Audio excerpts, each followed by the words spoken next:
Ambassador Karen Pierce, UK Ambassador to the US, welcome to our screens. Thank you very much. I would like to start asking you in this interview about the Prime Minister's health. Boris Johnson has not returned to work since his release from hospital on April the 12th, after staying there for a week. And he did call the President Trump, and he spoke to the Queen last night. How is the Prime Minister doing, and what is the effect of his illness on the morale of the cabinet and the people of the United Kingdom?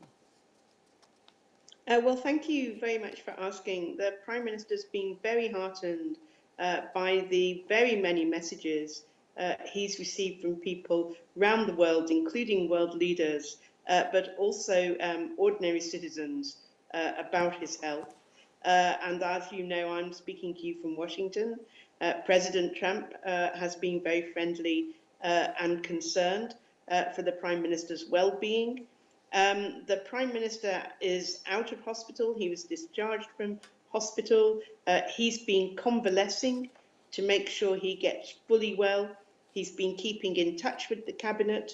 The government at the moment is run by the First Secretary of State, Dominic Raab, who's also our cabinet secretary. Sorry, I beg your pardon, who's also our foreign secretary. But we have a very strong team in the cabinet. They're all there to support the Prime Minister and help steer the country through the coronavirus crisis. 2 days ago, on Tuesday, the 21st of April, Prime Minister Johnson and President Donald Trump agreed to work together to fight the corona pandemic, including through the G7, which is currently chaired by the US. Can you tell us more about this cooperation? Well, the cooperation takes several forms. Some of it's about governments coordinating, sharing information about how to tackle the virus itself, sharing information about vaccines, sharing information about helping developing countries, and about best practice in terms of coming out of crisis mode. There's a lot of contact between health experts and medical experts. There's a lot of contact about procuring equipment, particularly ventilators and personal protection equipment. In the G7 specifically, the British Foreign Secretary Dominic Raab put forward a 4-point plan around helping developing countries, keeping the global economy moving, developing vaccines, and getting nationals back home. And that's been taken up more or less by the G7. Some of those areas have been expanded, but working with the Americans, we're working through those 4 headings, if you like, to try and make progress. There's also the G20, chaired by Saudi Arabia. There's been a lot of contact between finance ministers and health ministers on the G20 net, trying to make sure all our efforts are mutually reinforcing. Prime Minister Johnson cautioned last Friday over relaxing the UK-wide coronavirus lockdown due to the fears of a second damaging wave of infections. How do you see, or how do you view the moves made here in the United States by some states to reopen the economy? I think each country, to be honest, has its own particular situation as a result of the virus. And therefore, it's very hard for someone not involved in the way the health system works in a particular country to comment. We in the United Kingdom have our own way of doing things, which the Prime Minister has set out. It's based on scientific advice. We have a science committee who advises the government along with health officials, and then the cabinet and the Prime Minister take decisions. In the United States, President Trump has laid down guidelines for reopening the American economy, but as I understand it, it's up to individual governors of their states to decide when and how to come out of lockdown. According to David Beasley, who's executive director of the World Food Programme, he said in the Security Council briefing the 21st of April that 135 million people are marching towards starvation by the end of 2020 and an extra 130 million people due to corona. When donor countries' revenues are down, like now, how do you foresee global humanitarian agencies can continue their good work? Well, the United Nations under Secretary General Antonio Guterres has launched a big humanitarian appeal. We, the United Kingdom, are responding to that appeal. We'd encourage other countries to do so. I believe that Saudi Arabia has recently given $500 million to help the situation. I think the United Kingdom has given $250 million so far. We're also putting money into the World Health Organization. That's partly to help countries build up their health resilience so they can deal with the pandemic, but it's also putting money into vaccines, the development of a vaccine. So I think the best thing countries can do is follow the international community and try and pool our efforts and our resources so that we can help developing countries cope and so that we can really pursue vigorously the idea of a vaccine. When all countries are counting their resources and putting it to fight the corona virus around the world, countries like Iran, for example, the highest affected country by the virus in the Middle East, are spending precious resources on testing missiles. Can you comment on that? I think this is a similar situation to that we see in a number of countries that challenge regional stability in the international community. At a time, as you say, when the Iranian people have one of the worst cases of the pandemic, one might hope that resources would go into helping people recover and helping people be resilient against the virus. Whereas, as you say, the Revolutionary Guards appear to have fired a military satellite. This contravenes UN Security Council resolutions, we believe.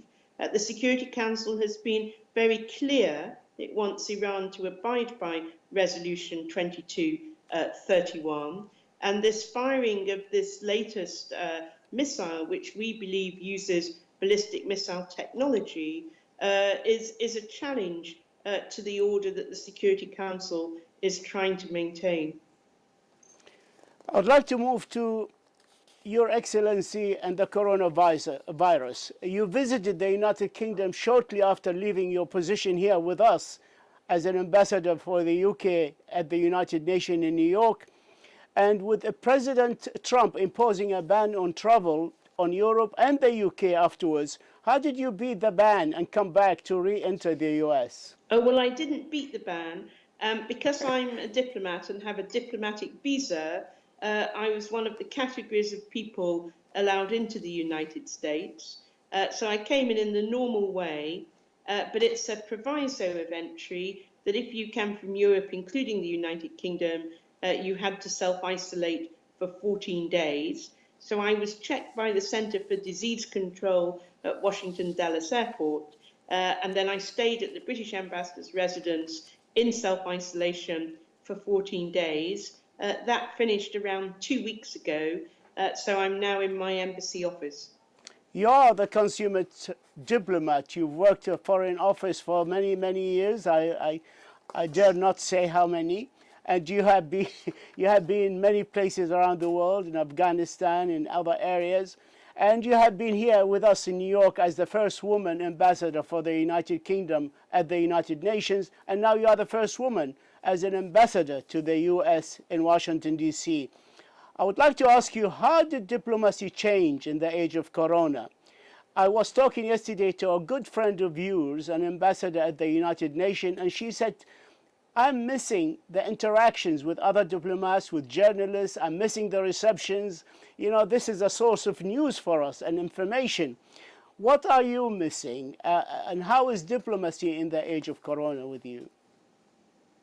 Well, I think your diplomatic source is absolutely right. Diplomacy is a contact sport, a contact activity, and so much of diplomacy relies on reading the room, relies on understanding the motivations of the people you're talking to and negotiating with, even if you don't agree with them. So like everybody else, we are having to do everything by telephone, by Skype, by Zoom, to try and get our points across.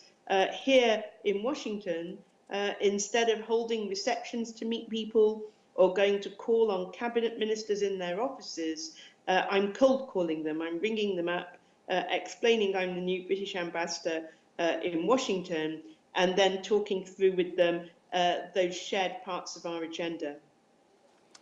I would like to speak now about Brexit and its effect on the British economy. You have always been optimistic about the post-Brexit UK position on the world stage. It's very unfortunate that this last year of Brexit transition, we are overrun by Corona. How do you think the Corona economic effects will impact the transition in the United Kingdom? I think every major economy in the world is affected by the coronavirus, by lockdowns. So in that respect, Britain's no different. What is happening at the moment is that the British government is continuing its negotiations with the European Commission. Our side is led by someone called David Frost. He's a very skilled trade negotiator, and Michael Barnier continues to lead for the EU, and they have a number of rounds of negotiations on the free trade agreement, and they announced recently that they'll continue those negotiating rounds, but they'll take stock in June as to how much progress has been made and what's still left to do. So for the point to look towards is that announcement in June, I think. At the same time, Britain is very keen to start the free trade agreement negotiations with the United States. That has been the start of that, the launch of that has been on pause because of coronavirus and the fact that we can't travel, but work is going on behind the scenes on both sides to prepare for a launch, and we hope that it will be possible to get that underway very soon. And how are you going to overcome some obstacles? Because the United States administration wants some concessions. Are you any closer to solve this? Well, I think we have to get into the negotiations themselves to see what each side wants to do and where trade-offs can be made. All trade negotiations involve some give and take.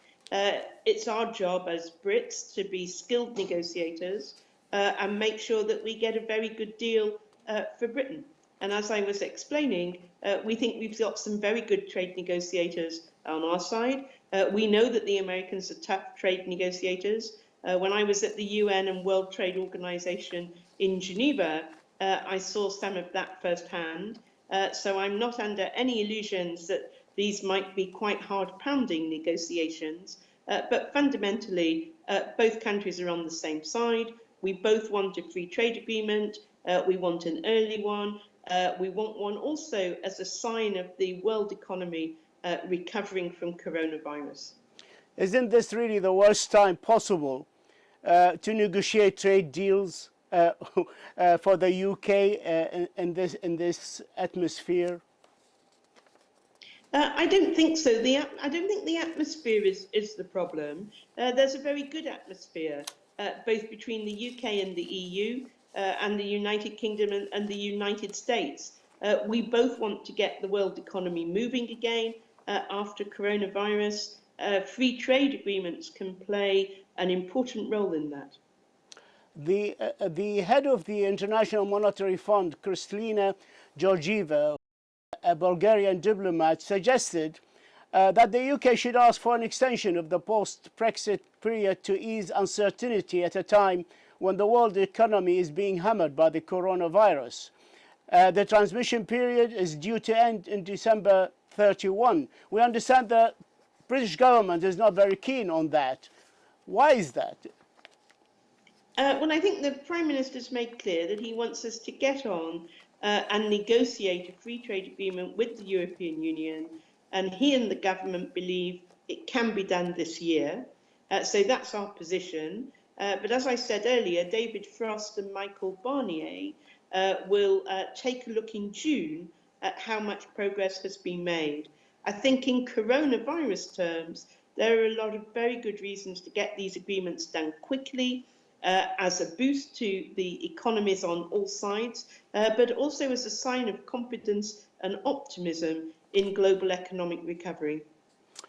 Dame Karen Pierce, you were extremely effective and much liked by all of us at the UN, and we miss your reassuring presence.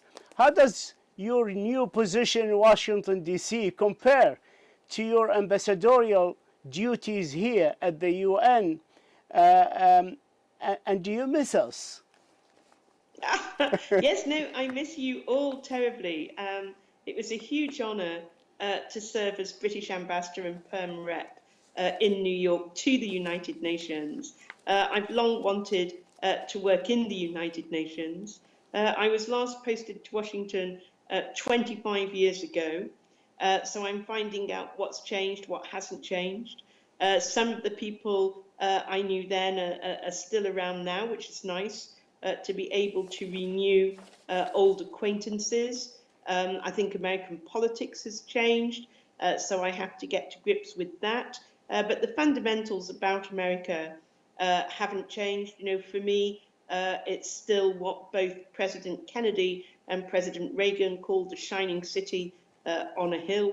The sense of hope and optimism in America is always very important, and I'm really looking forward to working across a wide agenda here and being able to introduce perhaps new generations of America to the friendship that Britain and British people have for them and their country. Dame Karen Pierce, United Kingdom Ambassador to the US, previously and until the end of March, you were here with us as the UK Ambassador to the UN. We thank you for this interview, for your insights, and we wish you all the very, very best of luck. And we remind you, you must come back and visit us here sometime. Well, thank you very much for that. Thanks for having me on the programme. And yes, I will look forward to visiting New York and seeing you again. Thank you.